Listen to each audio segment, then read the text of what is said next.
Because of a gymnast's death of anorexia nervosa, the United States Association of Gymnastics reformed their rules pertaining to how the media covers young gymnasts. Christy Henrich was born on July 18, 1972, in Independence, Missouri. She developed a great passion for gymnastics even before kindergarten. Her training began at the Great American Gymnastics Express, also known as GAGE, under the instruction of Al Fong. Christy made the U.S. Junior National Gymnastics team on her first try when she was 12 years old. Even at age 13, Christy had an extremely demanding schedule. She would begin her day by rising at 5 a.m., arriving for training at 6 a.m. Then at 9 a.m., she would go to school until 2 o'clock p.m. and return to the gym to train from 2:30 to 9 p.m. Christy then went back home and studied until about midnight. This left her with barely any time to sleep or eat. Despite her training for more hours than attending school, she was a straight A student. Since she was always at the gym or school, no one noticed when she only ate up to an apple a day. Christy's mother, Sandy Henrich, thought that her daughter pushed herself too hard, but she obliged Christy's tough schedule because she knew that gymnastics meant everything to her. When Christy was 15, she attended a meet in Budapest, Hungary.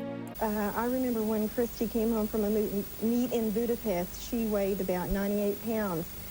And she'd been gone a couple of weeks, and the first words out of her mouth was that she had to lose weight. And I said, "What are you talking about?" And she said the judge told her, "You are very fat and you will never make the Olympic team." Mm-hmm. And it's constant abuse, it's negativeness, it's tremendous pressure, and we forget that they're children. It's a lot of pressure, and it's just not worth it. Christy's unhealthy eating habits quickly morphed into fully blown anorexia and bulimia nervosa. Anorexia is a mental illness which afflicts mostly teenagers and young women.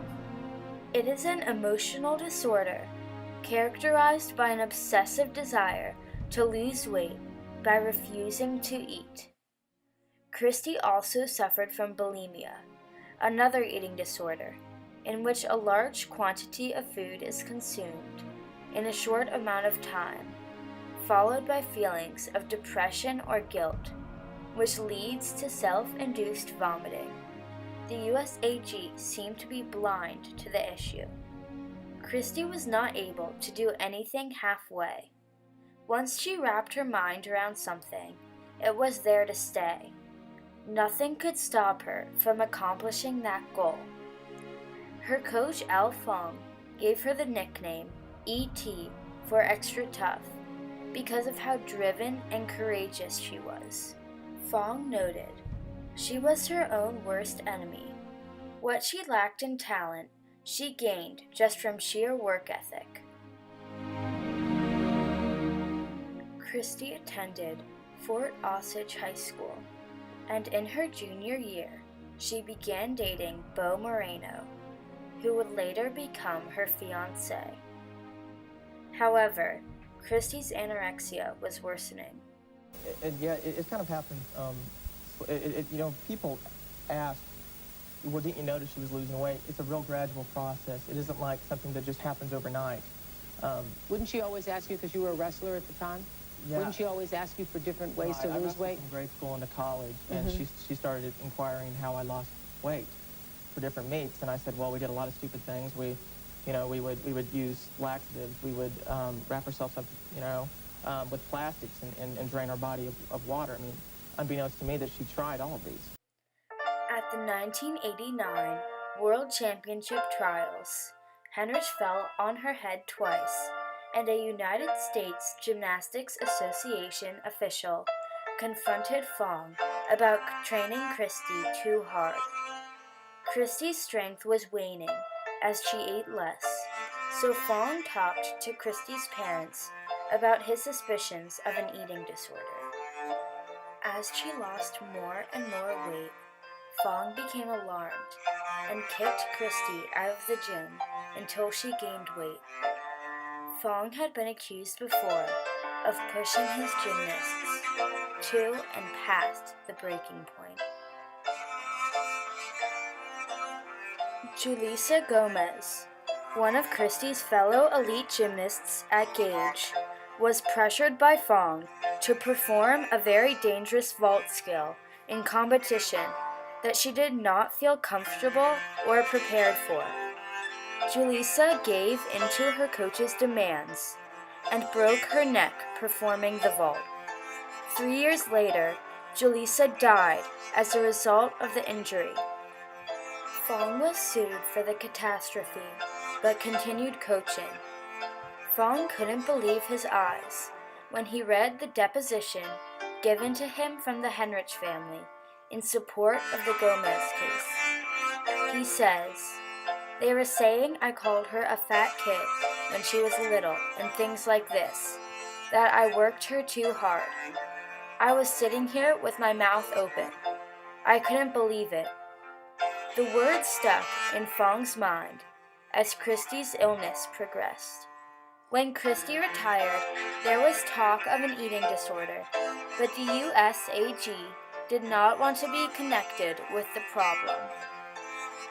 Even Christy and her family would not publicize her issue until 1993, when Christy's condition dramatically worsened. Christy stayed at Cedar Ridge Hospital in Oklahoma City, Oklahoma, for 5 months. In the spring of 1994, she dropped below 65 pounds, but would not return to the hospital. Even if Christy wanted to eat, her stomach would not accept solid foods. Christy first realized she might die when she went back to Cedar Ridge Hospital after her weight dropped to 52 pounds. The next month, at 47 pounds, Christy was admitted to St. Joseph's Medical Center. Less than a week after her 22nd birthday, after 5 years of starvation, Christy's organs began shutting down and she slipped into a coma. On July 26, 1994, Christy died of multiple organ failure. Christy was buried in a pale pink casket at St. Mary's Cemetery in Independence, Missouri. Christy's death and the hospitalization of 1972 Olympian Kathy Rigby from bulimia nervosa kick-started the reform of the USAG. Kathy Kelly of the USAG admitted to not realizing the fact that eating disorders are higher in gymnastics than any other sport. In the late 1990s, the association began organizing seminars for coaches, printed articles in 2 of its magazines, put together an advisory board to address the issue, produced a video of testimonials from gymnasts who are eating disorder survivors, and offered counseling to any junior or senior national team member. Rules were established stating that the gymnast's height and weight was not permitted to be shown on the screen during televised meets.